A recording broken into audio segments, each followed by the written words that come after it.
Quizás los jóvenes y los adolescentes con quienes nosotros cotidianamente nos relacionamos no requieren del espacio público de la misma manera que otros adolescentes que no tienen los mismos recursos económicos.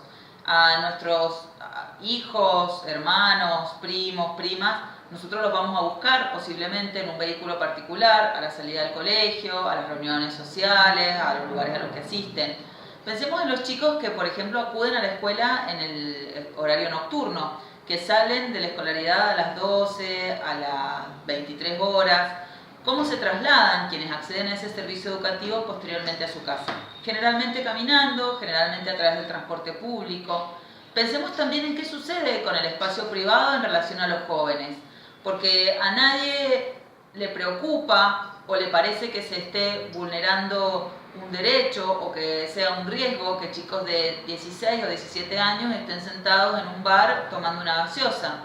Sin embargo, si esos chicos de 16 o 17 años están en una plaza, sí nos puede parecer un riesgo si eso sucede a las 23 horas.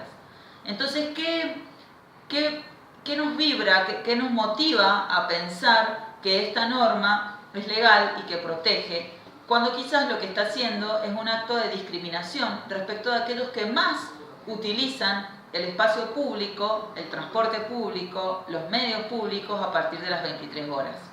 No está dirigida a un universo total, y tampoco a veces estas normas se aplican en un universo total de niños y niñas, sino que son direccionadas, y estos direccionamientos por lo general tienen que ver con el control social.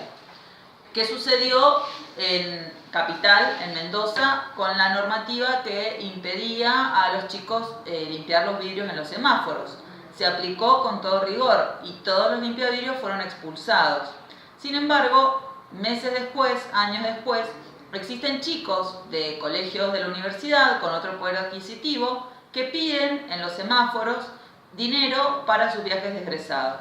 Esta misma normativa que se justificaba en la protección de la integridad física de los chicos por el riesgo que generaba estar en la vía pública por donde pasaban y transitaban los automóviles, no se ha aplicado de la misma manera, ni se ha ejecutado, ni los chicos de las escuelas de la universidad han sido expulsados para evitar o para proteger su integridad por estar en las calles solicitando dinero. Por último, vamos a pensar en este tema de la sanción. A veces el común denominador casi inconsciente que nosotros tenemos y que es muy promovido por los medios de comunicación es pensar en el binomio delincuencia-juventud. Asociar a la juventud a episodios de delincuencia. Pensar que por ser jóvenes son peligrosos. Siendo que las estadísticas, por ejemplo, en temas de imputabilidad, no indican lo mismo. En el 2014, cuando se cuestionaba y se pensaba fuertemente en la baja de la imputabilidad, la cantidad de homicidios cometidos por jóvenes inimputables en provincia de Buenos Aires habían sido 2. Mucho inferior, muy inferior a la cantidad de homicidios que se habían cometido en toda la provincia en todo el año. Entonces, tener mucho cuidado cuando a veces entendemos que una normativa lo que hace es protegernos como sociedad de los jóvenes delincuentes. Primero porque ese universo de jóvenes es parte de la sociedad, no es un grupo criado por extraterrestres que fue traído a nuestra sociedad. Y que si cometen algún tipo de delitos o de desmanes o de desborde, puede ser que sea en respuesta a algunas acciones o algunas conductas que ellos han recibido desde la sociedad también. Porque nosotros los adultos somos responsables también de la crianza, del cuidado, de la educación para el desarrollo autónomo de sus derechos que le hemos dado o no y de qué modo se las hemos dado durante su infancia. Pensemos también que quizás la mayoría de estos jóvenes nació en el 2001, en plena ruptura del tejido social. ¿Cómo fue su infancia para que hoy, por ejemplo, respondan de la manera que algunos responden, y no todos, solo algunos, cometiendo desmanes o actividades delictivas?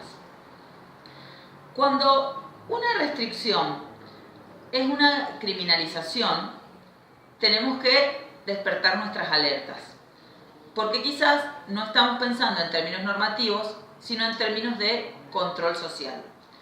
Desde el derecho penal, como bien todos sabemos, no se puede aplicar una sanción de manera anticipada, porque eso implica el delito penal de autor. Eso implica que creemos que una persona, por el solo hecho de tener algunas características, como en este caso la juventud, es un potencial delincuente para algún tipo de hecho delictivo. Eso está prohibido por las garantías penales que están en el marco de nuestra Constitución Nacional. Entonces quizás tenemos que repensar y reandar sobre esta normativa de que significa una restricción a un derecho cuando posiblemente la mayoría de los jóvenes que utilizan y ejercen plenamente este derecho, como el de transitar libremente por las calles, no van a cometer nunca ningún tipo de delito. Y en el caso de que lo cometan, deberán ser sancionados, en el caso concreto, por el hecho concreto, y no de manera preventiva por la posible conducta que podrían posiblemente ocasionar a terceros. Con esto damos por cerrado este foro, que ha sido muy rico, que entiendo que ha tenido que ver con respuestas que todos tenemos casi de manera inconsciente, y que tenía como propuesta un poco esto: ver hasta dónde se siguen colando, se siguen incorporando en las prácticas cotidianas, en las intervenciones desde los distintos poderes del Estado y también desde los medios de comunicación, ideas propias del paradigma de la situación irregular, como es este binomio juventud-delincuencia, como es pensar que la restricción del derecho implica una protección de manera general. Los invito a seguir pensando en estos términos y a tener siempre en cuenta esta vara de desde dónde pensamos lo que pensamos, desde dónde concluimos en aquello que concluimos. Muchas gracias.